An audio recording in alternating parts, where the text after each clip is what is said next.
Okay, ang topic natin ngayon ay para sa mga taxpayer na tumatanggap ng report sa kanilang Independent Certified Public Accountant o yung ICPA. Ako po si Katax EDM at ako ang may-ari ng ATM Tax Agent Office pero hindi ako nagmamanage niyan. Ang ATM ay Extinguishing Taxes Methodically. Okay. Makikita niyo po ako sa aking Facebook, Kataxpayer, at sa aking website, emelinotimayaso.com.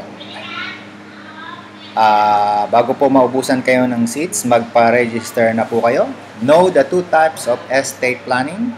Register now, 4393918. Limited seats only. Pag tatanggap kayo ng financial statement sa inyong mga ICPA, i-check nyo lang kung kompleto to. Number 1, may balance sheet. Number 2, may statement of income. Number 3, may statement of changes in equity kung kayo po ay corporation. Kung hindi naman, kayo ay single proprietor, professional o individual, statement in changes in capital or net worth.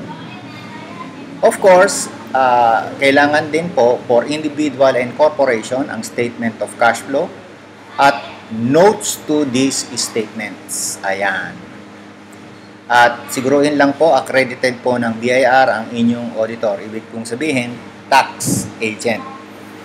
So, kung kulang ho yung mga ibinigay na information sa inyo ng CPA, usually sa aming balita, ay balance sheet at statement of income lang or income statement ang binibigay, dalawang klase lang at hindi 1, 2, 3, 4, 5. Ang binibigay nila, ibig sabihin, kulang po yung kanilang trabahong binigay sa inyo, samantalang ang binayad nyo naman po ay kumpleto.